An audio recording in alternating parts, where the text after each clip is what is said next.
Minus 69 hits, and your neighbors stop saying good morning and start thinking, how many calories is this guy worth? Food gone, heat gone, humanity also gone. Han Fang tried being nice, saved his crush, let her in, and got hit with the cleanest betrayal combo ever. Sweet talk, fake love. Then her boyfriend walks in and ends him for his supplies. Run 1, he got looted. Run 2, he wakes up before the freeze. Same people, same trap. But this time, bro comes back prepared and broken. He can multiply food like it's creative mode, and before the apocalypse even starts, he stacks everything else: fuel, heat, weapons, supplies. So while everyone else is outside freezing and fighting over scraps, Han Fang is inside. Endless food, stocked base, warm, safe, living like it's not even the apocalypse. Back to the early arc. Suddenly someone starts yelling our boy's name. Han Fang walks to the door, shivering, checks through the peephole, and it's Huana, his crush, barely able to stand in the cold. Man doesn't even hesitate, opens the door and pulls her inside. Next second she jumps him and kisses him. No warning, no buildup, straight attack. Han Fang is stunned, brain completely offline, because yeah,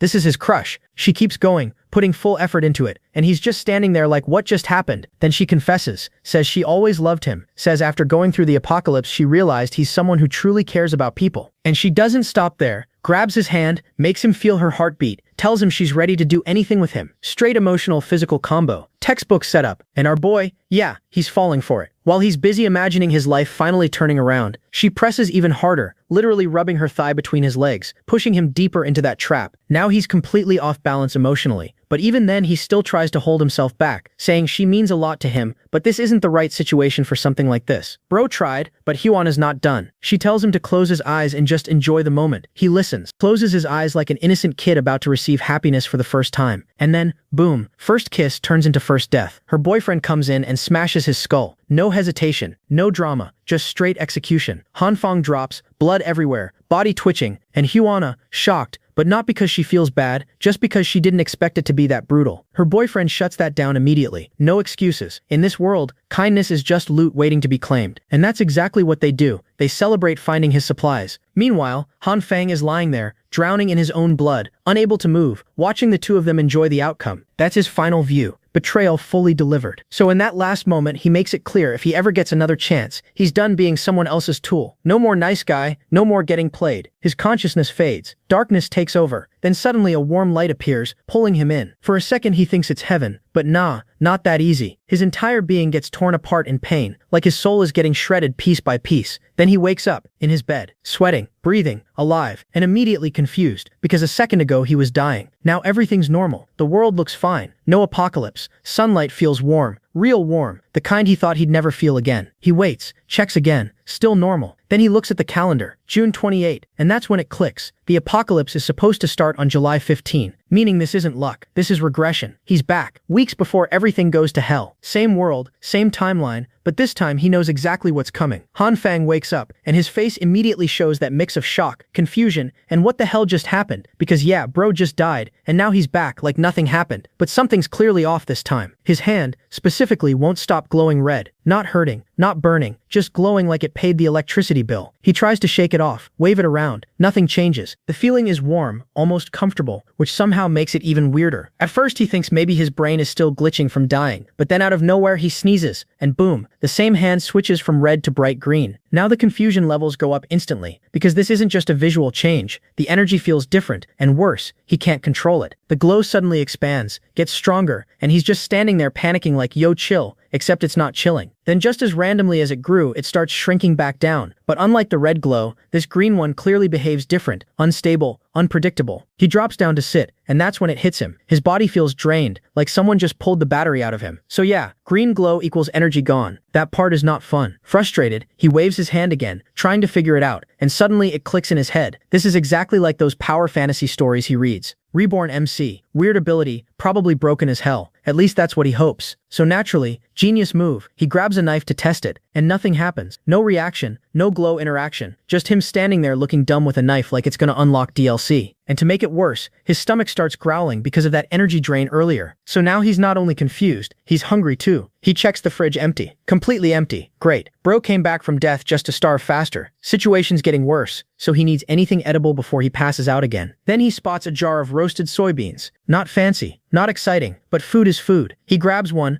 pops it in his mouth, and instantly the thing explodes into a full bean plant. Just like that. No delay, no warning, and at the same time the green glow disappears, and his exhaustion is gone. Full reset. Now he's staring at it like, okay, now we're talking. He grabs one of the sprouts, checks it properly, and realizes, yeah, this is his ability, not theory anymore. This is real. Food multiplication or growth or whatever this is, definitely broken if used right. He wants to study it more, obviously, but priorities first. He almost passed out once already, so step 1 is securing supplies before the apocalypse hits again. Straight to the supermarket. Next scene, he's moving through a busy crowd, normal people doing normal things, completely unaware that their world is about to freeze into hell. Meanwhile, Hanfang is walking through all of it with a brain full of calculations. 2 types of glowing hands. Red stable, green unstable with energy drain, and the key moment was when the green glow touched the soybean and turned it into something usable. That's the pattern, but he still doesn't fully get the mechanics, and that annoys him. While he's thinking, someone calls out to him, and of course it's her. Hyuna. Same face, same voice, same person who got him killed. Still looks beautiful. Seeing her again hits him, because this isn't just a crush anymore, this is the person who set him up and watched him die. Quick reminder, he chased this girl for 3 whole years, tried everything, played nice guy to the maximum, and deep down he already knew he was just backup material at best. Now add betrayal and murder on top of that. Yeah, anger spikes instantly, but he doesn't explode. He holds it in, because going crazy now would just ruin everything. He calms himself down, locks that rage away for later, because revenge is not something you rush like an idiot. Right now, survival first. Hyuna notices him spacing out, waves her hand trying to get his attention, acting all concerned like nothing ever happened. He snaps back, keeps it polite, even compliments her looks, smooth, controlled, nothing extra. She plays along, calls him a smooth talker, and immediately tries to pull him into going shopping together, thinking she still has him wrapped. But this time, nah, Hanfang just walks past her, no hesitation, no second thought, treats her like background NPC, and that hits her harder than anything, because she wasn't expecting rejection from the same guy who used to orbit around her. Reality check delivered, clean and silent. Hanfang already sees through Hyun completely. No confusion this time. No maybe she's different. Nothing like that. He knows she's only being nice because she wants a walking wallet. And yeah, that script already got him killed once. He's not signing up for round 2. So he cuts it off mentally right there and moves on. Because bigger things are coming. His target is the Waldemar Shopping Plaza, the richest supermarket in the area. The kind of place that had everything stacked to the ceiling. And in his previous life, the second the Arctic apocalypse started, this entire place got wiped clean in one night like a speedrun loot mission. Nobody even knows who did it. Just gone. So this time, he's not being late to the party. He's here early to take everything he can. Man's got a full survival list ready. Food, winter clothes, medicine, fuel, daily necessities. The whole I refuse to die again starter pack. Only problem? Bro is broke. Like actually broke. Big plan, 0 funds, classic situation. He's standing there thinking how to fix this when suddenly he gets a notification saying he's eligible for a 170,000 loan. And right there, his brain flips from survival mode to big brain mode. Because let's be honest, who's repaying loans when the world turns into a freezer? Exactly. Nobody. So he goes all in, downloads every loan app he can find, starts stacking money from everywhere like a man building his villain origin fund. No hesitation, just future me is not paying this back. Meanwhile, Hyuna is somewhere else throwing a silent tantrum because her backup option dared to walk past her like she doesn't exist. That hit her ego harder than the cold ever could. She's out here calling him a pathetic loser, complaining he doesn't even have a car, basically coping hard because things didn't go her way. And right on cue, a car pulls up and honks at her. She looks over and yeah, it's Hanfang, same guy she was just trash talking. Now sitting in a car like he upgraded his life in 10 minutes. Instant mood switch. He steps out, casually tells her he just bought the car, drops a line about his father making money overseas and sending him cash, and adds that he was busy taking his dad to the airport earlier. Clean, simple story. And it works. Her entire attitude flips immediately, because now in her head it's not rejection, it's oh he was just busy. She even apologizes for bothering him earlier, then switches into full performance mode. Teary eyes, soft voice, acting hurt, like she didn't just mentally roast him 5 minutes ago. Professional level acting, honestly. Hanfang watches all that and plays along perfectly. Calls her foolish, pulls her closer, tells her he wouldn't ignore someone as important as her. Exactly what she wants to hear. And just like that, she's hooked again, thinking she's back in control. She starts suggesting going out, movies, dinner, building that same trap again, and right in the middle of it, he just dips. Straight up, says he's busy, got too much stuff to carry back, and walks off like the conversation didn't matter. Timing is perfect, just enough bait, then gone. Now she's confused again, looking at all the stuff he bought, wondering what he's doing, and he just shrugs it off, saying he bought it because he felt like it. Then he adds one more thing, tells her he got her a present. That's it. That one line is enough. She leaves happy, thinking she secured the deal, already imagining what she's getting. Meanwhile, Hanfang is walking away with the same kind of smile. Both of them think they're playing the other, but the difference is, only one of them knows the future, and he's not sharing that advantage with anyone. When the world collapses again, when everything freezes over and people start turning into animals for survival, he's going to be sitting safe, while the same people who used him before start begging. And this time, he's not the nice guy anymore. He already decided. Huana and the guy who killed him, both of them are on the list. Revenge isn't a maybe, it's scheduled, because in 2 weeks everything changes. Heavy snow is going to fall across the planet, temperature dropping to -20 at first, then sinking lower and lower over the next month until it hits -70. At that point, going outside isn't even an option anymore, it's suicide. The entire world gets buried in snow, and from that moment on, food isn't just important, it's everything. Hanfang brings everything back to his apartment, and packs it tight, clean, and covered like a pro hoarder who doesn't want to look like one, making sure nothing screams, this guy is stockpiling for the end of the world. And for the risky stuff, the heavy or suspicious supplies, he schedules night runs so nobody sees anything. Because yeah, survival is one thing, but not getting robbed before the apocalypse even starts is another. He already knows power supply is going to collapse when things go south, so he doesn't gamble on that either. He secures fuel, and not just a little, a full year's worth, because if the grid dies, his backup better not. Heating is the next problem, because once the cold hits, normal systems won't keep up. So he brings in a construction crew and has his place modified, reinforced, adjusted to survive what's coming, turning his apartment into something closer to a bunker than a home. And on top of that, he sets up a dedicated storage room, organized, hidden, easy access. By the time all of that is done, July 14th is already here. 1 day left before the world decides to freeze itself into hell. And with supplies checked off, the only thing left on his list is his ability, because even he knows stacking food alone won't carry him forever. Not in a world where everything is trying to kill you slowly with cold. So he sits down with the same soybeans he used before, the ones his power turned into actual food. And now it's time for a proper test. Problem is, he still doesn't fully understand what triggers the ability, so this is half experiment, half gamble. He eats, waits, checks himself, and after going through half the plate with 0 side effects, no weird reactions, nothing going wrong, he confirms it. This food is safe, meaning he can produce and consume it without killing himself, which is already huge. But the main question still stands, what actually activates that glowing hand? So he moves on to testing. Opens the fridge, looks for anything else he can try, different vegetables, anything plant-based, because so far soybeans worked, but that's just one case. Time passes, noon turns into evening, and next thing you know, he wakes up on the floor like his body just rage quit. Bro is holding broccoli in his hand, kitchen looks like a vegetable war zone, stuff scattered everywhere, and his brain is barely functioning because his own power drained him again. That's the trade-off. Use power, lose energy. He eats more soybeans to recover and then pieces together what just happened. Before passing out, he tested multiple plants, and the results weren't consistent at all. Some didn't react, just normal items. Useless. Some, like seeds, behaved like the soybeans and grew into full plants instantly. And then there's the third type, the ones that straight up detonated in his hand for no clear reason. No pattern, no warning, just boom. But even that mess gives him something useful. The stuff that exploded left behind charred material, something like coal, and that's not trash, that's fuel. It can be stored and used later for heat, which in a -70 world is basically life itself. So even the failures are kind of wins. That realization hits, and now he's locked in, focusing harder, experimenting more, trying to control it instead of just triggering random results. But every attempt drains him, and eventually he crashes again. Back in the present, he's sitting there trying to make sense of it. Some plants work, some don't, some explode, and the logic is all over the place. But from all that trial and error, one thing becomes clear. The trigger isn't just physical, it's mental. The ability is tied to his consciousness, so he switches approach. Instead of brute forcing it, he calms down, meditates,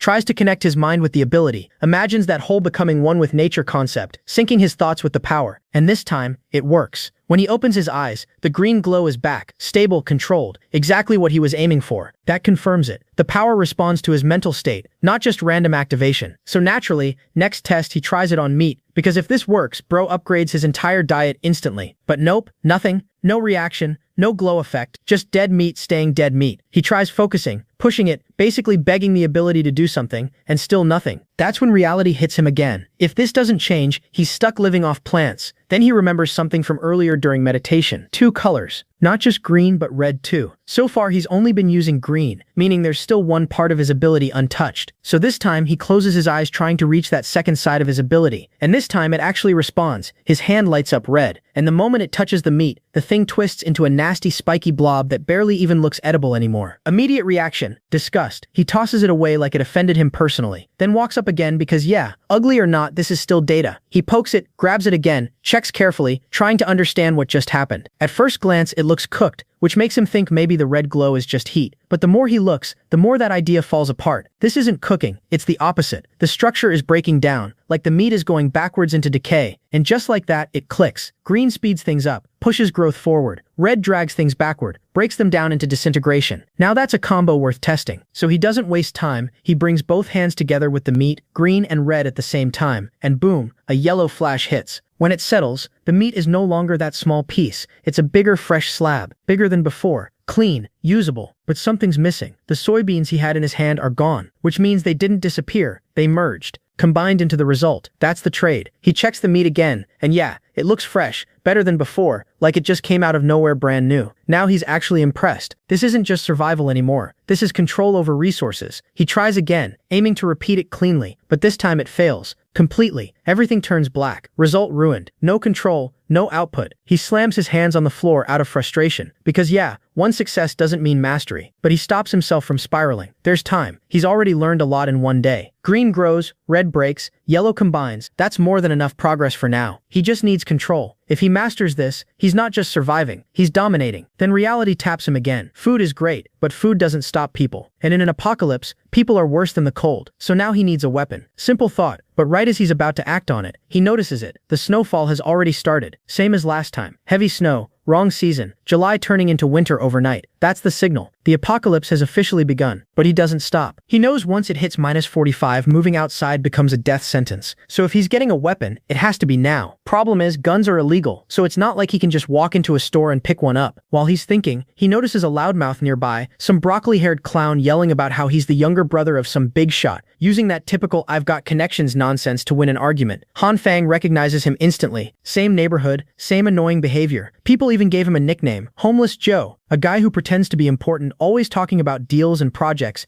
acting busy while doing absolutely nothing. The kind of guy who flexes imaginary success, useless most of the time, but maybe useful now. Han Fang approaches him, acts like they go way back, introduces himself as Xiao Han, plays into the guy's ego perfectly. And of course, Homeless Joe falls for it instantly, apologizing for not remembering because he's been so busy. Busy doing what? Nobody knows, not even him. But that's not the point. Han Fang pulls him aside, lowers his voice, and explains that he needs a gun. That hits Joe like a brick. Suddenly the act drops a bit. He's shocked, asking why the hell anyone would need that. He even tries to back off, warning that guns aren't a joke, they're illegal, and even with connections, it's risky business. For once, the clown is thinking straight. Han Fang doesn't hesitate. He makes up a story on the spot, says it's self-defense, says he got into a fight with some guy who disrespected him, spat in his face, so he beat him up in public and humiliated him. Now he's worried about retaliation. Clean, believable enough, nothing too complicated. He just needs Joe to think there's a reason, something worth the risk, and he leaves it there, letting the story sit, waiting to see if this fake big shot actually has the connections he keeps bragging about. So Han Fang finishes his little revenge-flavored backstory, explaining how the guy he beat came back with his whole squad the next day and absolutely folded him, turning him into a punching bag from head to toe. And yeah, after getting clowned like that, wanting a weapon suddenly makes perfect sense. Homeless Joe, instead of focusing on the actual point, locks onto the spitting part like it's a national crime, and starts acting morally outraged, saying that kind of disrespect deserves punishment, completely missing the bigger picture. But whatever, at least he's on board. The guy throws an arm around Han Fang like he's some big brother savior and promises to handle everything, saying he'll call his big brother and fix the situation. For once, his fake confidence actually lines up with what Han Fang needs. So no complaints here. Joe suggests they take a ride, casually mentioning his own luxury car is in servicing. Classic excuse, and Han Fang just goes along with it and shows him the car he brought. The moment they get in, Joe's eyes widen, price check mode instantly activated, and when Han Fang drops the number 700,000, this clown immediately starts acting like he just unlocked a new social status. While they're driving, Joe is already taking photos like he owns the thing, posting it with captions like it's his ride. Zero shame, full delusion. Meanwhile, they pull up to his so-called connections, where his big brother's group is just chilling around a fire, talking about how messed up the weather is. Han Fang stops the car. Joe hops out acting like he just pulled up in his own imported beast, and the other guys actually believe it for a second, asking if that SUV is his. And this man really doubles down and says yeah, bought it with his own money, right in front of the actual owner. Bold isn't even the word anymore. Then comes the main event. Joe drags Han Fang inside to meet the boss. And yeah, the guy looks exactly like you'd expect. Tattoos everywhere, face saying don't waste my time. First reaction, he's already annoyed seeing Joe, basically telling him to get lost. But Joe pushes forward anyway and throws Han Fang under the spotlight, saying his friend wants to buy a gun. Now the boss actually pays attention, gives Han Fang that stare like he's sizing him up, and Han Fang is just standing there thinking yeah, this could go wrong real fast. The boss isn't impressed, more annoyed that they came all this way for something as basic as a handgun, but still, he tells one of his guys to bring one. They toss it over, price set at 6,000, simple deal. But Han Fang didn't come here for a toy. He looks at it and basically says, nah, this isn't it, asking for something bigger, something with a scope. Straight up asks for a sniper rifle, like he's browsing an online store. The room goes quiet for a second because yeah, that's not a casual request. The boss immediately checks him, reminding him he's not here to shop around like this is some mall, and that he's in no position to make demands. And right when things are about to turn messy, Homeless Joe jumps in again with another one of his ridiculous stories, this time talking about how Han Fang's wife cheated on him 3 times, turning the whole thing into some emotional drama. The boss actually eats it up, gets fired up on Han Fang's behalf, like he just watched a tragic movie, and somehow that nonsense flips the mood. In the end, the boss agrees, says he'll arrange the sniper, but it'll take a few days, and tells his guy Chang to also prepare a semi-auto. On top of that, he tosses in the handgun for free, calling it a gift. That actually catches Han Fang off guard because yeah, he didn't expect charity from a guy like this. He plays it right, shows gratitude, and then casually drops something valuable in return. He mentions that he's got connections with the government and warns them that the weather is only going to get worse, that supplies will run out soon, so they should stock up while they still can. This time he's not joking, his tone is serious and it lands. The boss actually listens and accepts the advice, and just like that, the deal wraps up clean. On the way back, Homeless Joe is hyping himself up like he just negotiated a $1 million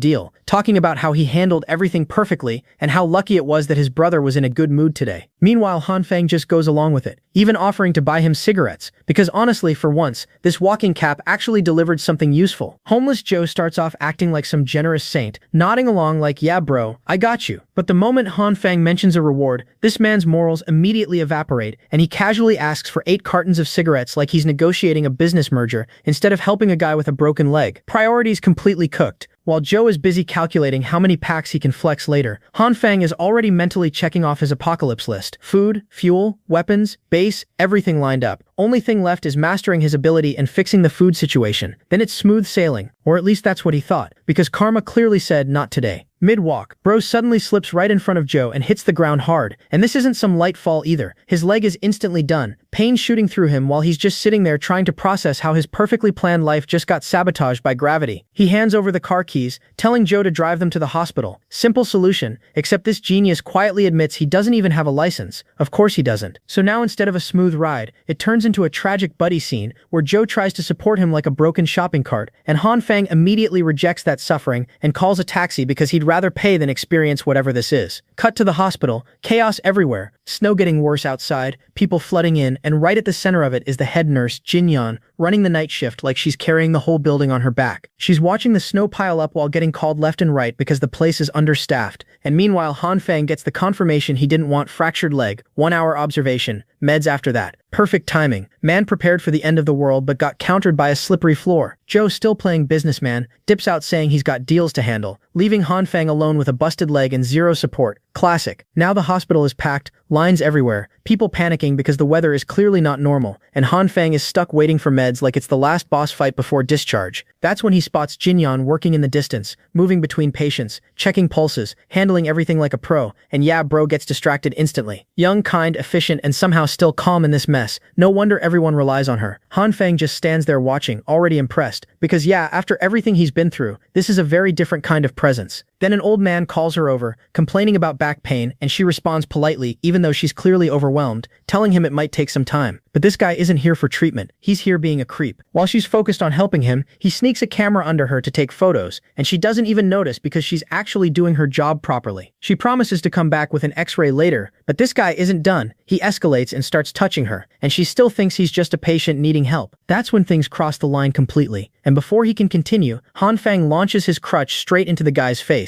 No warning, no hesitation, just full send. The old man drops. The nurse gets startled, asking if he's okay, and Han Fang casually apologizes, saying he doesn't know how to use a crutch. Yeah, right. While the guy is panicking, Han Fang grabs his phone, and the moment he sees the photo in the gallery, his expression changes completely. That calm act drops instantly. He calls him out on the spot, exposes everything, and threatens to call security, saying it'd be better to lock him up than let him roam around doing this again. He doesn't hand the phone back either, makes it clear that if this guy tries anything again, that photo is going public. The old man is stuck, can't argue, can't fight back, just forced to sit there after getting exposed like that, and for once, someone actually shut him down before he could get away with it. The old man doesn't even try to argue anymore, he just bolts. Yeah, the same guy who was crying about back pain a second ago suddenly unlocks Olympic sprint mode and disappears out of the hospital like his spine just got factory reset. Even Jinyan is standing there confused at how fast that injured patient recovered. Meanwhile, Han Fang is just looking at the situation like, yeah, some people really think the world runs on stupidity. He shows her the photo straight up, makes it clear what that creep was doing from the start, and hands her the phone so she can deal with it properly. Jinyan is genuinely grateful, takes the phone, but then her brain catches up and she realizes, wait, wasn't his leg broken? And that's when reality hits Han Fang too. Adrenaline wears off, pain kicks in like a truck, and bro immediately starts yelling because yeah, fractured leg plus hero moment equals consequences. A bit later, she patches him up properly, does her job clean, and now the pain is manageable again. She thanks him sincerely, promising she won't let anyone take advantage of her again. But while she's saying all that, his foot is literally pressed against her chest because of the way she's treating him, and Han Fang just quietly concludes, yeah, this girl is still way too naive for her own safety. Before anything else happens, she gets called again, runs off in a hurry like the overworked MVP she is, reminding him to come back in a week for a checkup. Han Fang just watches her leave and already knows that follow-up is never happening because in 1 week, the world is cooked. He leaves with that thought sitting heavy in his head. Next day, things escalate fast. The weather goes from bad to worse. News everywhere, temperatures dropping globally, and now even places like Dubai and Egypt are getting hit with heavy snow like the planet just forgot how geography works. Experts from dozens of countries rush into emergency meetings trying to explain it, and they go with the usual safe answer, temporary phenomenon, will pass soon, stay indoors. Basically calm the public down before chaos starts. Han Fang hears all that and just mentally laughs it off because he already knows it's complete nonsense. Same lie he believed last time, same setup before everything collapsed. Not this time though. This time he's chilling in his modified room, heater running, supplies stacked, fully prepared. Outside the world is panicking. Inside he's basically in premium survival mode. Meanwhile, the building group chat turns into a battlefield. Residents are losing it, complaining about the cold, saying they can't stay warm, demanding the property management fix the situation like they've got control over the weather itself. And right in the middle of that chaos, one anonymous message drops the truth bomb. Ice Age apocalypse is coming. Snowstorm isn't random. It's something happening from within the earth. That instantly catches Han Fang's attention. That's not normal knowledge. That's not something random people should know right now. His brain immediately flags this mystery person as a problem, because he was supposed to be the only one with this information. Now suddenly someone else is speaking like they've seen the same future. The chat keeps spiraling. Residents turn into an angry mob, blaming management for everything, threatening refunds, acting like snow is part of the maintenance package they paid for. Property management is panicking on the other side, apologizing non-stop but having zero solutions, because obviously they can't fight a blizzard. People aren't hearing it though, they just want someone to blame. Han Fang watches all of it like background noise,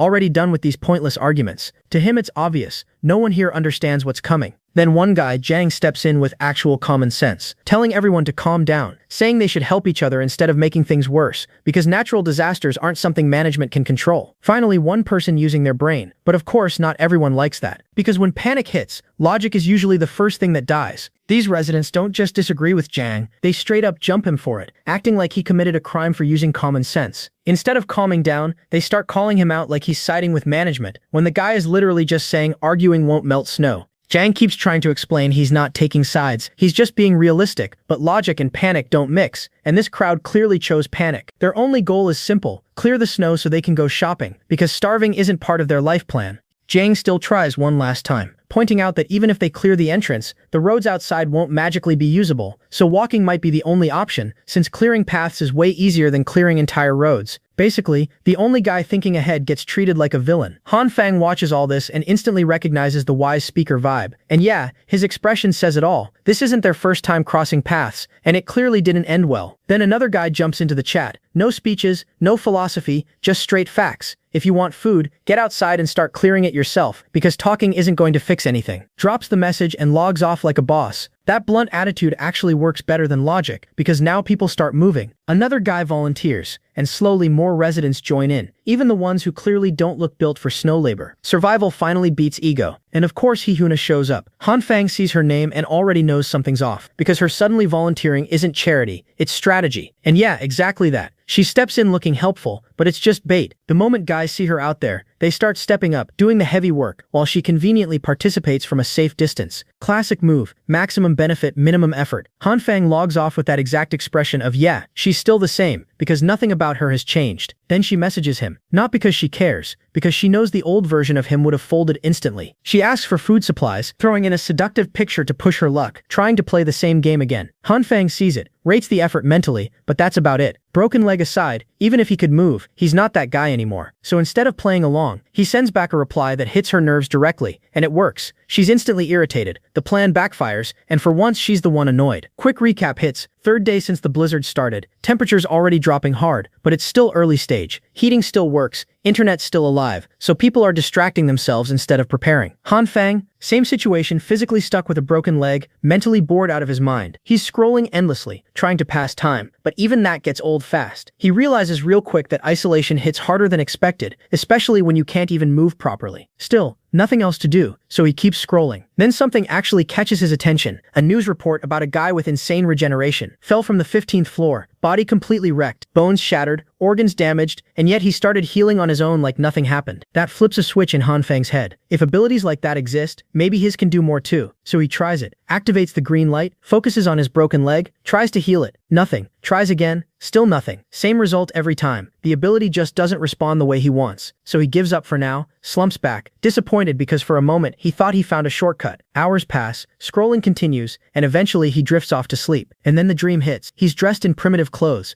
riding a massive goat like it's completely normal, with an entire herd of goats flying alongside him. Not walking, flying. The whole scene looks ridiculous but real at the same time, like he's leading some kind of goat army. Everything is moving smoothly, until suddenly the goats stop mid-run, slam to a halt, and the one he's riding throws him straight off its back, ending the ride just like that. Lands badly, and yeah, his already broken leg takes another hit. Before he can even process it, one of those flying goats walks up and starts licking his injured leg. Now instead of feeling blessed, bro is just disgusted. Like, what kind of medical treatment is this? And he pushes the goat away. Big mistake. The goat gets offended, pulls out a tongue that has absolutely no business being that long, wraps it around his leg like a grappling hook, and yanks it upward. The moment that tongue makes contact, his leg starts healing instantly, like damage just got erased. That's when he snaps awake, sweating like he just survived a nightmare DLC. Still trying to process what he just saw, he suddenly notices something. His leg is glowing green. Not imagination, not leftover dream effects, actual energy, actively repairing the injury. He carefully unwraps the bandages, puts his foot down. No pain, zero. The same leg that was wrecked is now working fine. So yeah, that dream wasn't random. It triggered something. But the catch, it only worked while he was asleep. Now obviously curiosity kicks in. Instead of playing it safe, Han Fang grabs a knife and decides to test it the hard way. Handshaking and everything, but he still does it. Results pending. Meanwhile outside, the residents actually managed to do something useful for once. The mob that was arguing earlier is now out there clearing snow, and thanks to everyone pitching in,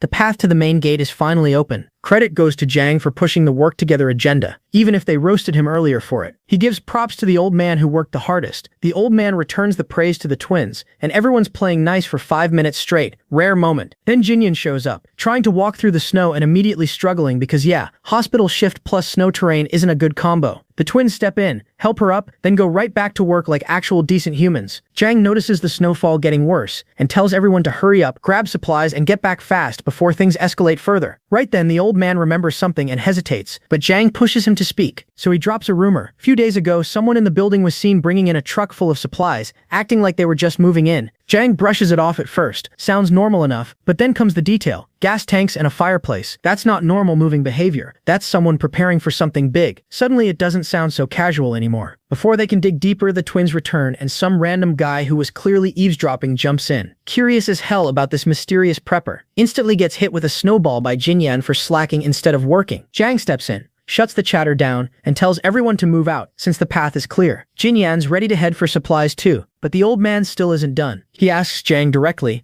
what if that guy already knew the blizzard was coming? Jang pauses, then plays it safe, says the storm will pass soon, no need to panic, and even if it doesn't, having someone stocked up nearby might actually help everyone survive. Smart answer, avoids panic, keeps things neutral. The group moves toward the store, but the storm starts hitting harder, forcing everyone to speed up. And while all that is happening outside, Han Fang is inside his apartment, still passed out from earlier, completely unaware of the neighborhood turning into a survival squad. Then knock knock. He wakes up, hears a familiar voice, opens the door, and it's homeless Joe, holding the goods. Delivery successful. The boss kept his word. Joe explains that Brother Lee handled it, since he already stocked up and doesn't need to run around like everyone else now. Basically, man secured his future early, and now he's chillin'. Han Fang is actually grateful because coming out in this weather isn't exactly easy. But Joe didn't just bring weapons. He brought news. Apparently, rumors are spreading about something crazy. A supermarket in the Eastern District got completely wiped out overnight. Not looted halfway, completely empty. When the gang cleared the snow and checked it, nothing was left, not even scraps. Han Fang hears that and pauses. That's not normal. Clearing an entire supermarket in one night? That's not desperation, that's something else. Something calculated. And if it really happened the way Joe says, then someone out there is moving way ahead of everyone else. Maybe even ahead of him. Now this is where things start getting real for Han Fang, because that supermarket incident doesn't sit right with him at all. Bro realizes something is off compared to his previous life. This isn't just Apocalypse 2.0 anymore. Something extra is cooking in the background. And the worst part? He's not the only one with broken game mechanics anymore. For a second he's deep in thought. Then Brother Lee cuts in, gives him a simple warning. Dress warm, don't be careless, and dips out. Straightforward guy, delivers goods, drops advice, leaves. Door closes, silence hits, and now Han Fang finally gets to think properly. He runs through everything again, trying to make sense of that overnight supermarket wipe. Only conclusion he lands on? Someone with cheat code level ability. The kind you see in novels. Inventory space nonsense. Infinite storage. Pick everything up and vanish type. And once that thought clicks, the answer is obvious. If he has powers, someone else definitely can too. That realization hits different. Now it's not just survival, it's competition. No more wasting time. He immediately switches into testing mode, opens up his diary like a proper tryhard, and starts breaking down everything he knows about his abilities so far. Green light, red light, plant reaction, meat reaction, growth, duplication, heating, all noted, but the main issue?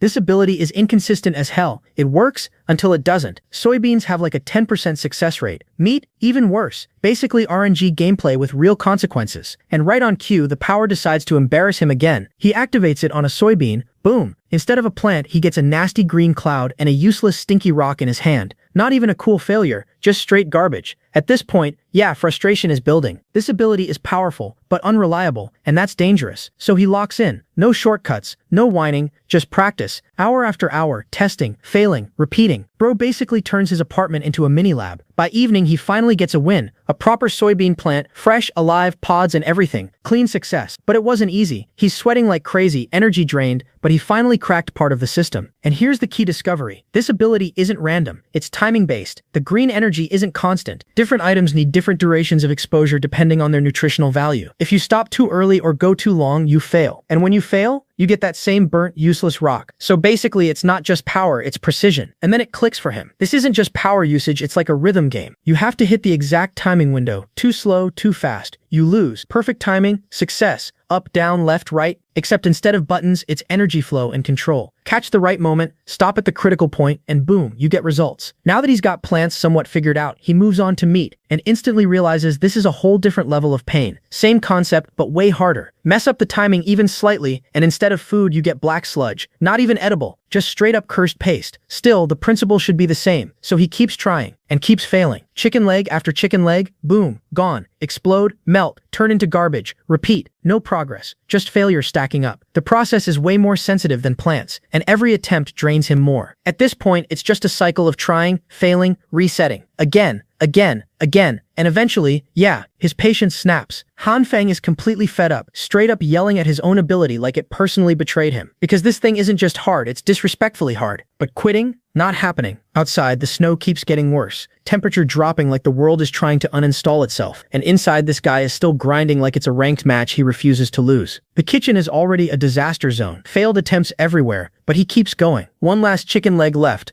Last attempt energy. Now he's fully locked in. Red, green, timing, control, up, down, left, right. Like he's sweating over a rhythm game where one mistake sends you back to level 1. Every move matters, every second matters, and if he messes up, it's restart again. Tension hits peak, hands steady, brain focused, and finally success. The chicken leg doesn't explode, doesn't turn into cursed sludge, it grows. Huge. Clean result. Han Fang just lets out that exhausted yeah, worth it type energy and drops to the floor, completely drained but satisfied. After all that suffering, he finally cracked meat synthesis. That's not just progress, that's survival secured on another level. Meanwhile, outside, the world keeps spiraling. News reports roll in saying it's already the third day of this snow disaster, July 17th, and the entire country is getting hit the same way. They start throwing big words around. Once in thousands of years disaster, emergency measures, authorities doing their best. Same script, different day. Han Fang wakes up to it like background noise, because he's heard all this before. Promises about fixing electricity, restoring transport, humanitarian aid coming soon. Basically just wait a little longer, propaganda. Then his phone starts blowing up, notifications stacking up like spam. Group chat is active again, and yeah, curiosity wins. He opens it, chaos. Everyone arguing about the news, half of them still trusting the government, the other half already preparing for worst-case survival mode. And then one voice cuts through the noise. Old Uncle Lou. This guy isn't buying anything. Straight up calls out the lies. Says if things were under control, help would already be there. Instead, he drops something heavy. Rumors about the government gathering tanks, armored vehicles, heavy weapons in the capital. Not for rescue, for war. That word hits the chat like a bomb. Silence for a second, then panic explodes. People asking if it's true, if they're basically doomed if war is coming on top of everything else. Hanfang just watches, interested, because yeah, this lines up with fragments of what he remembers. This isn't just a natural disaster anymore. Then Zhang steps in again, trying to stabilize the situation. He says if there's even a chance this is real, they need to act now, not panic. Some residents are already running out of supplies, and with government help uncertain, they need to rely on themselves. His plan? Organize, help each other, share resources. To prove he's serious, he puts half his own supplies on the table. Not talk action, people start reacting. Some agree immediately, others hesitate, but momentum builds. One guy supports the idea and even drags Hyuan into it, probably trying to look good or get her attention. But Hyuan flips instantly, switches to her weak innocent mode, saying she doesn't have extra supplies, acting all helpless. And right on cue, her fan club jumps in to defend her like she's the victim. Same pattern, different day. That little drama almost derails the whole plan. But eventually, people start contributing anyway. Food, clothes, medicine, stuff starts piling in.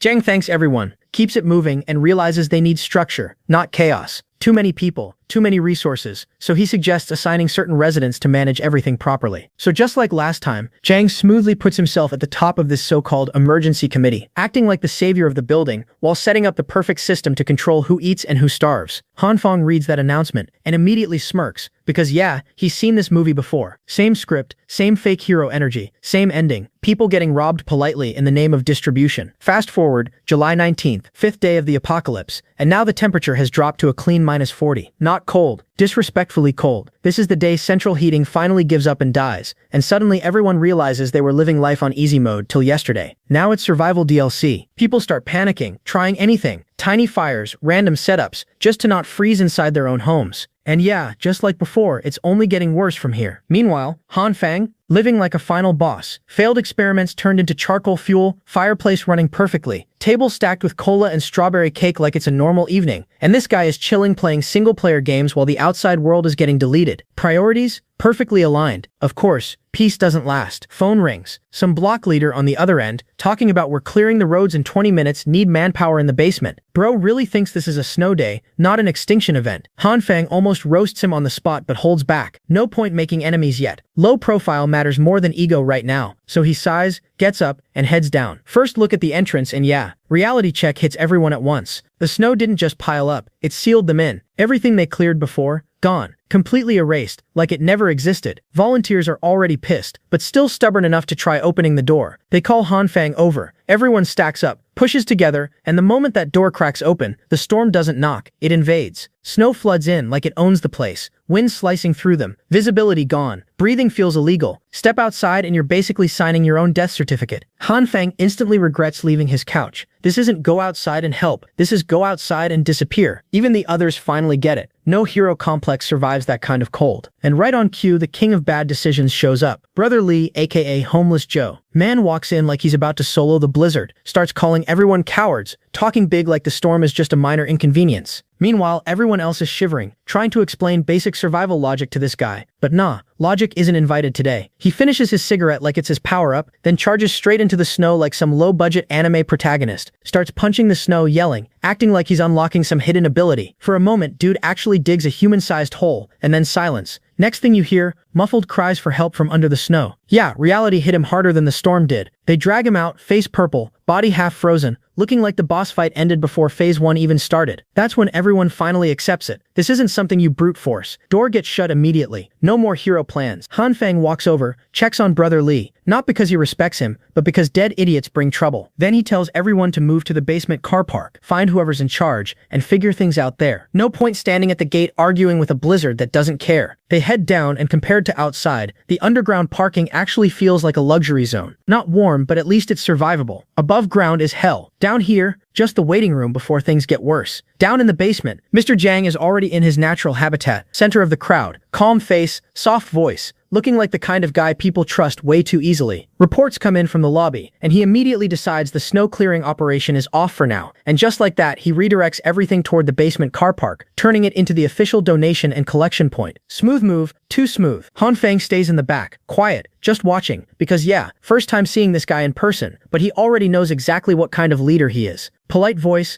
kind face, and a brain that's already calculating other people's supplies like it's his inventory. Zhang starts praising everyone, talking about how generous the residents are, how these donations will save lives, how unity is their strength, and the crowd eats it up. People are smiling, feeling good about themselves, thinking they're building some kind of survival community. Meanwhile, Han Feng's just standing there like, keep smiling, you'll regret that donation real soon. Because unlike them, he's already seen how this unity arc ends. Brother Li, still shaking from his failed main character moment earlier, decides he's had enough for the day and dips out after saying goodbye. And that's when Han Feng notices her, the same nurse from the hospital, Jin Yanshu, standing out instantly, not because she's trying, but because she's just naturally noticeable. Cute winter onesie, carrying a stack of boxes way too big for her, walking like she's one bad step away from disaster. And of course, disaster shows up on schedule. She bumps into a few guys, loses balance, and just when gravity's about to claim another victim, Han Feng steps in and catches her clean. Perfect timing. He asks if she's okay, she opens her eyes, thanks him, and then recognizes him. Now it clicks. Hospital guy. Broken leg guy. Which immediately turns into confusion because yeah, last time she saw him, he wasn't exactly in catching people mid-fall condition. Han Feng's brain starts buffering. He stumbles through an explanation about fast recovery since childhood, weakest excuse in history, but lucky for him, she's not built for suspicion. She just accepts it like, wow, that's amazing. No further questions asked. Pure innocence, zero detection system. He offers to carry her boxes. She hesitates, says they're heavy, but he insists, because obviously he's not about to let that moment go. She finally hands them over and instantly, reality punches him. These boxes are heavy, not normal heavy, suspiciously heavy. He asks what's inside, and she explains they're medical supplies she's donating. Even admits they might be too much for one person. And yeah, now he's stuck holding them, but bro's not complaining. Give him double the weight, he's still walking straight if it's for her. Meanwhile, she keeps reminding him not to push himself too hard, saying she's actually pretty strong herself. When he asks about it, she gets a bit guarded, drops a vague line about there being a reason, something that happened recently, then immediately backs off, apologizing like she said too much. That little slip? Yeah, Han Feng clocks it instantly. They keep walking, talking, and she finally asks his name. He introduces himself, she smiles and gives hers, Jin Yanshu. And yeah, that smile hits harder than the cold outside. For a second, bro is just gone, completely distracted. But then comes the follow-up question. What does he do? And he answers honestly, unemployed. Yeah, perfect timing to fumble. Before the moment can fully die, some impatient dude barges through, bumps into her, and she loses balance again, this time falling straight onto Han Feng. No saving pose, no heroic catch, just full contact. She grabs onto him to stabilize, and yeah, her body presses right into his arm. Bro freezes, completely still, brain off, moment on. She immediately pulls back, apologizing, flustered, while he tries to respond like a normal human being. But let's be honest, he's still processing what just happened. That moment could have actually stayed clean. Smooth intro, decent chemistry, maybe even a normal human interaction for once. But nah, disaster arrives right on cue, and her name is Huana. Looking half dead from hunger and cold, she drags herself in like a walking red flag with frostbite, and the first thing she does, latch onto Han Feng like she found her personal food supply again, straight up pressing herself against his arm,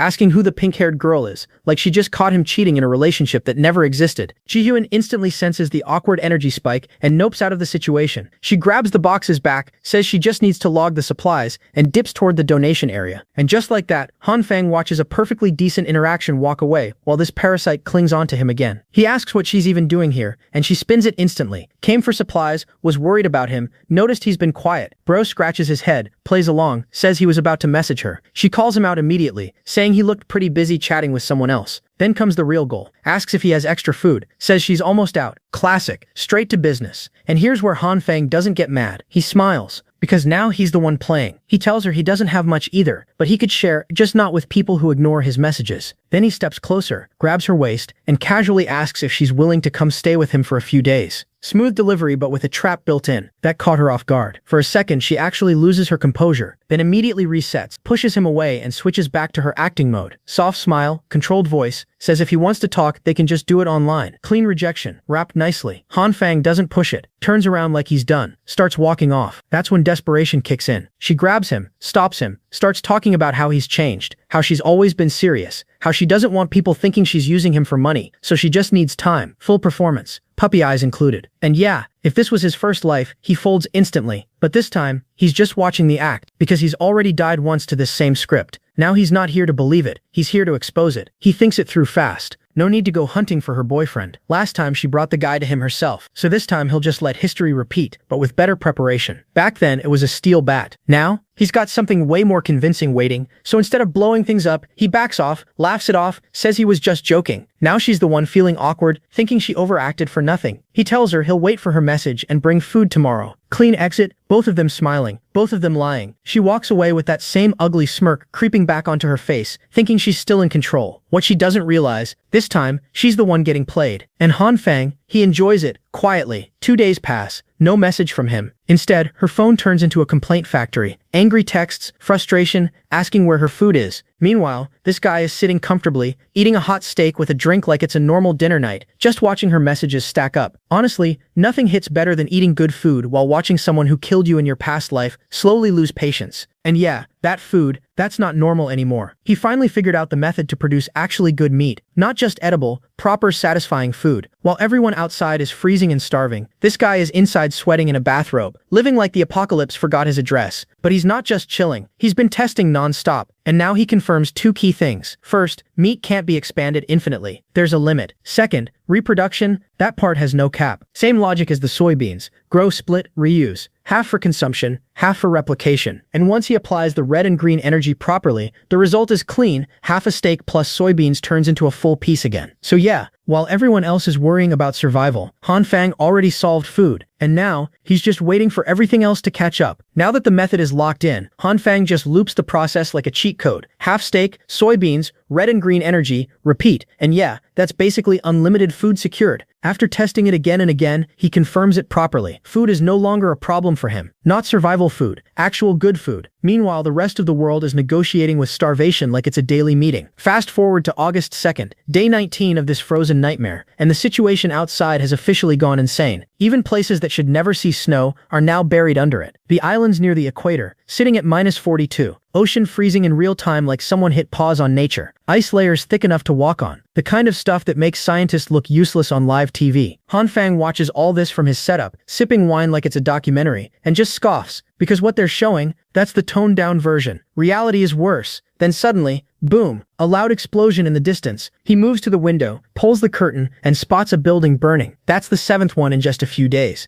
No explanation, no pattern, just chaos stacking up. And on top of that, more military helicopters flying around the city like something bigger is happening behind the scenes. Nobody knows what's going on, and that's exactly what makes it worse. Down in the basement, things aren't any better. The survivors have basically turned it into a marketplace for desperation. People trading whatever they can, arguing, exploiting each other, and right in the middle of it, Mr. Zhang is still playing his role. Calm voice, kind face, handing out resources like a saint, while controlling everything behind the curtain. Today, Han Fang decides to step into that mess himself, not because he wants to help, yeah, not happening, but because he needs information. The moment he leaves his room, the cold hits him instantly, like a reminder that outside his little fortress, the world is still trying to kill him. He already regrets coming down, but he pushes through because something important is coming. He remembers it clearly, a rebellion that started from this exact place. So he observes, quietly. Lines are long, way too long. That tells him everything. People are running out of supplies fast. And at the front, one guy is already losing it, complaining about how he donated multiple boxes but is now getting scraps in return. Just a canned item and a sausage. That's it. Zhang responds smoothly. Of course, equal distribution, fairness, unity, all the right words. The guy demands his stuff back, but that's not happening. Zhang sifts the angle immediately, talks about the bigger picture, promises future compensation, money later when things stabilize. But yeah, money later means nothing when you're starving now. And just like that, the crowd flips. Instead of supporting the guy, they start attacking him, calling him shameless, telling him to move along, acting like he's the problem for wanting more food for his family. Mob mentality kicks in hard, all under the influence of that committee. Han Fang just watches, because he already knows both sides are playing dirty. The committee won't return anything, and the crowd is hiding behind fake morality. Everyone's acting righteous until hunger gets personal. And then, the legend returns. Brother Lee. Except this version, completely nerfed. The guy who was punching snow like a maniac earlier, now looks like he lost a fight with reality itself. Thin, shaky, face-strained, barely holding it together. Han Fang sees him, and yeah, it's obvious, this man is not okay. Lee tries to act normal, says he's fine, just cold. But even he can't keep that act for long. Finally admits it, he's struggling. No food left, just drinking water to suppress hunger. Brother Lee finally admits the truth. Back when everyone was playing charity hero, he dumped most of his supplies into that committee thinking the storm would end soon. Now the storm didn't end, his food did, and those tiny rations they hand out, yeah, not even enough to keep a grown man standing. Classic case of generosity speedrunning into starvation. Han Fang listens, already seeing the opportunity. He pulls Lee closer and quietly offers a deal. Small job, simple task, and in return, 4 packs of instant noodles and 2 sausages. That's it. In this world, that's not a snack, that's a contract. Brother Lee pulls back like he just heard heaven calling his name. This man almost cries. He thinks Han Fang is just being a good little bro trying to help him survive. Meanwhile, Han Fang is calculating like a businessman. Cheap investment, long-term benefit. Lee grabs him, promises loyalty like he just signed a lifetime agreement, and says he'll handle whatever job it is. Food later, job first. But hunger hits harder than loyalty, so he heads straight to line up for rations. Han Fang watches him go, satisfied. For the price of some noodles, he just hired himself a full-time information collector. No more freezing trips downstairs for intel. Efficient. Slight guilt? Maybe. Enough to change his plan? Not even close. Everything's smooth, until fate decides to throw hands. Literally. He hears his name and before his brain even processes it, smack, a clean slap across his face. No warning, no buildup, just impact. And yeah, it's her, Hyuna. That's her version of hello today. Han Fang stands there stunned, not because it hurt, but because the audacity is insane. She's yelling now, loud enough for everyone to hear, calling him useless,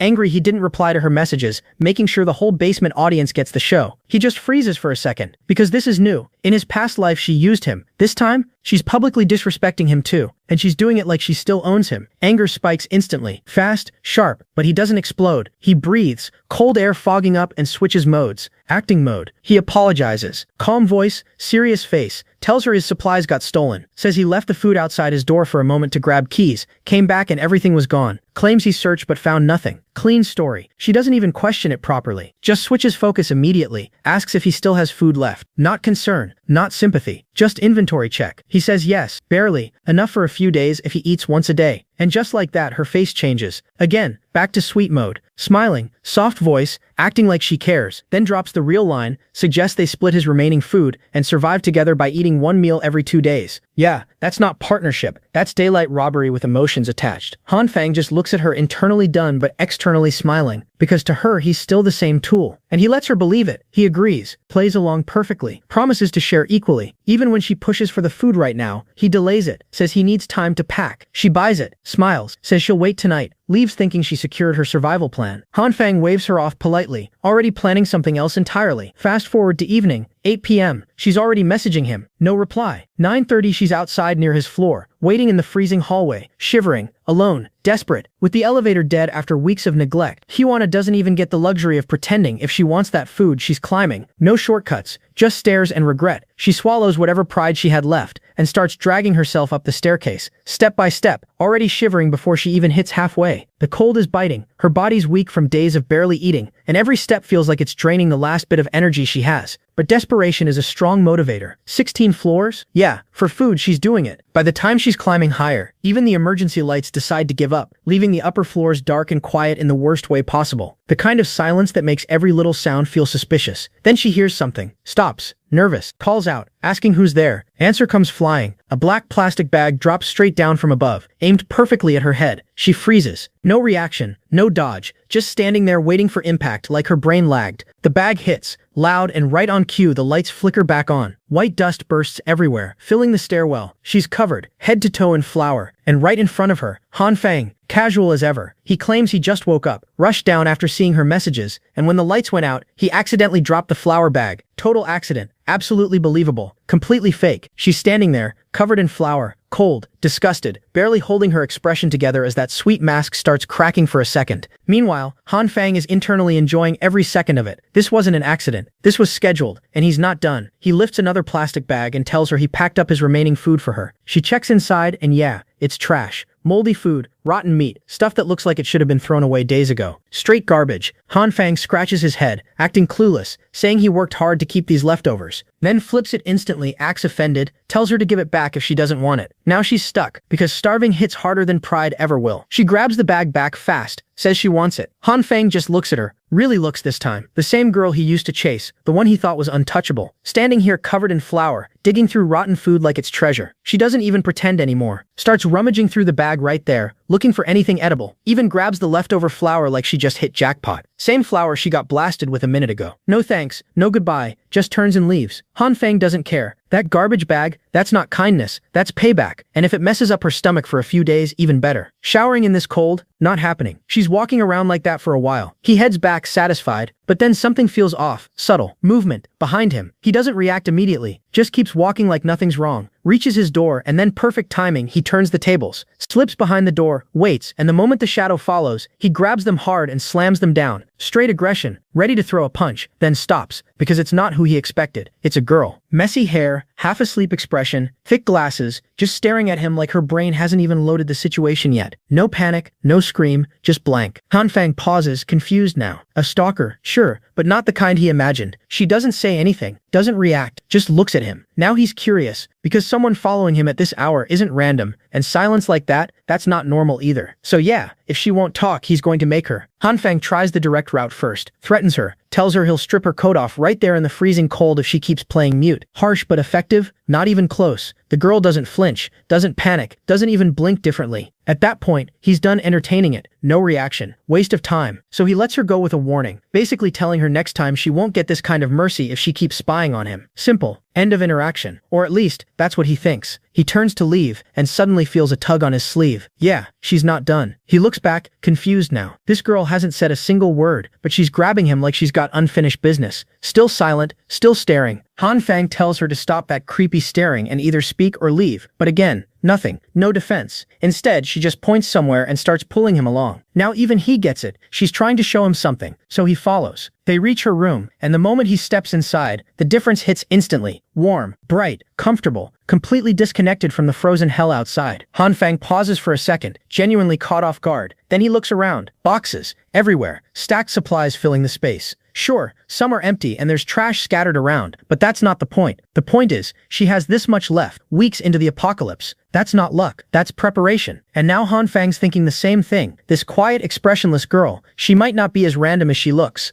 Han Feng directly asked her if she somehow knew beforehand that the ice apocalypse was coming. Surprisingly, the girl finally decided to speak. She explained that she had personally done calculations and research which predicted a future ice age. Turns out she was the same strange person who kept posting warnings in the community chat before the disaster started. Han Feng obviously had no clue what she was talking about. To this man, knowing the future usually meant cheat abilities and regression powers, not somebody solving equations in their bedroom like a sleep-deprived scientist. Still, he knew she definitely didn't bring him here just to explain climate calculations. And he was right. The girl showed him multiple screens filled with CCTV footage. Every monitor in the room was focused on Han Feng. One clip showed him carrying stacks of supplies into the elevator while casually digging for treasure in his nose. Another showed workers delivering piles of gas cans into his apartment. Another had Brother Lee bringing over the gun case. Turns out the girl had been spying on him for a long time. Every monitor in the room was filled with footage of Han Feng carrying supplies, gas cans, even the gun case Brother Lee brought earlier. This man really got turned into a reality show without knowing it. Now that she was more relaxed, the girl casually started changing clothes right in front of him because the room was too warm for winter clothes. Han Feng immediately misunderstood and told her to stop putting on a live performance in front of him. The girl just calmly replied that it was hot inside. Meanwhile, Han Feng stood there fighting demons that didn't even exist. Eventually, even he had to remove his coat because compared to the frozen wasteland outside, this room felt illegal. After calming down a little, Han Feng finally pieced things together. She started monitoring him because she became suspicious after seeing him stockpiling supplies before the snow even started. Thankfully, she wasn't gathering dirt on him for blackmail. She simply wanted to figure out whether he was smart and capable enough to cooperate with her. The only problem was understanding what exactly she meant by cooperation, because this girl communicated like a broken NPC. Since talking clearly wasn't her specialty, she decided to demonstrate instead. Han Feng misunderstood her movements again and almost prepared himself for another awkward situation, but instead she simply pulled a generator out from behind the bed. Bro's imagination was working harder than the generator itself at this point. Turns out she just wanted Han Feng to teach her how to use it. The girl was basically maxed out in intelligence and completely bankrupt in survival skills. She could predict the apocalypse but probably couldn't survive 10 minutes in a camping trip. After a while, Han Feng managed to get the generator running steadily. Thankfully, we're all just pretending this generator magically doesn't gas the entire room. Han Feng hoped that would finally end the side quests, but the girl's blue eyes locked onto him again, asking for more help. This time, it was the hot water boiler. So our exhausted hero became customer service once again and set that up too. He even reminded her to conserve water and actually turn the tap off properly, because apparently that also needed explaining. Then came the refrigerator inspection. Han Feng opened it and immediately understood that this girl's survival instincts were hanging by a thread. Raw meat was sitting in the fridge instead of the freezer, things were messy everywhere, and the whole setup looked one power outage away from biological warfare. Han Feng had to explain basic food storage to her and warn her that if she kept things this dirty, she'd end up dying to bacteria before the apocalypse could finish the job. And unfortunately for him, the lessons kept going. He had to teach her how to replace gas cans for the stove safely while making her repeat every step properly. Then he ended up teaching her how to cook and roast food over the fire too. At this point, Han Feng looked less like a survivor and more like a father teaching his genius daughter how to function as a human being. By the end of it all, Han Feng was completely exhausted. When dinner was finally ready, the food smelled incredible. Han Feng told her to eat while it was still hot, while silently wondering how his life had collapsed into this weird survival sitcom. Han Feng quickly realized there was absolutely no winning this conversation, and awkwardly brushed it off by saying he was just joking. At this point, the man was mentally finished for the day. All he wanted was to crawl back into his warm bed and forget this entire survival tutorial arc ever happened. But when he looked over at the girl, she was already asleep at the table with food still in front of her. Somehow she had managed to fall asleep mid-meal like her battery just suddenly died. Even Han Feng was stunned for a second. This was genuinely the first time he had seen somebody treat a dining table like a bedroom. Still, he sighed and carried her over to the bed. This man came here thinking he uncovered a suspicious stalker mastermind, and instead spent the entire day taking care of an overgrown child with apocalypse calculations and zero survival instincts. During the night, the snowfall outside only got worse and the temperature dropped even lower. The next morning, Han Feng had barely woken up before somebody started demanding his attention again. And of course, it was the same girl. She had brought gifts to thank him for helping her yesterday. Even Han Feng looked surprised seeing how much stuff she carried over. For someone who barely understood how refrigerators worked, she definitely knew how to pay tuition fees properly. But after Han Feng took the boxes inside, the girl just kept standing at the door staring at him. That look again? He already recognized it now. Another side quest was coming. Sure enough, she pulled out another generator and asked him to teach her one more time, because she apparently forgot yesterday's lesson already. Han Feng looked like a man realizing his suffering had only just begun, so he had to teach everything all over again from the start. After several more days of dealing with her, Han Feng finally accepted the truth. This girl was completely hopeless when it came to survival skills. Common sense barely existed inside her head, and her understanding of what was normal and what wasn't was absolutely cooked, but somehow she never gave up. Every single day she dragged Han Feng back into her room to teach her more survival skills and basic daily tasks. Eventually, she finally managed to cook something that at least resembled edible food. Han Feng considered this massive progress already. Before this, even stray dogs would have looked at her cooking and walked away offended. But during an ice apocalypse, people would probably start fistfighting over a warm bowl of that garbage. Standards had fallen into the basement. After spending so much time together, Han Feng finally decided to ask for her name. She introduced herself as Zhao Xinggan. Even now, Han Feng still couldn't understand why she spoke so strangely or why her behavior was so unusual. But despite everything, he had no intention of abandoning her. Meanwhile, down in the basement where supplies were being distributed to the residents, the atmosphere had completely fallen apart. Hungry people were now openly fighting over the tiny amount of food left. Chaos spread everywhere as residents started snatching supplies from each other, while arguing that nobody could prove ownership anymore. The weak collapsed from exhaustion, while the strong grabbed whatever they could carry. The peaceful days in this community were officially over. Civilization was hanging on by duct tape and instant noodles. People fought desperately over scraps they believed belonged to them, and once somebody managed to steal something, they guarded it with their life. Any small argument, residents were punching and kicking each other so hard that fists and shoes ended up stained with blood. Humanity really folded fast the second food became limited. But while the entire basement looked like the final round of a survival game, Mr. Zhang stayed completely calm. He grabbed the megaphone and suddenly blasted the volume loud enough to destroy everyone's ears at once. The feedback sound instantly stopped the fighting because everybody was too busy suffering from sonic damage. Bro really used an AoE sound attack like an anime villain. After the screeching finally stopped, Mr. Zhang calmly addressed everyone. He picked up one of the badly beaten residents and asked if this was really worth it. They were practically killing each other over scraps of food. Wasn't that pathetic? But the crowd immediately exploded with anger toward him instead. After all, he was the one who introduced the donation system in the first place, and now people were only getting a pack of noodles every few days. If they didn't die fighting, they were going to die starving anyway. Zhang pretended to calmly listen to all their complaints about resource distribution. Then he suddenly flipped the pressure back onto them. If they were willing to beat each other half to death over scraps, then maybe they deserved to starve. He asked them to think carefully about who actually caused this situation in the first place. The angry residents blamed him immediately, but Mr. Jiang picked up a piece of bread and started steering the crowd exactly where he wanted. Bread that once cost only a few dollars was now being sold by wealthy residents for insane prices. Some people were even cutting single pieces into smaller portions just to auction them off separately. The rich residents were squeezing desperate people dry while hiding mountains of supplies inside warm apartments.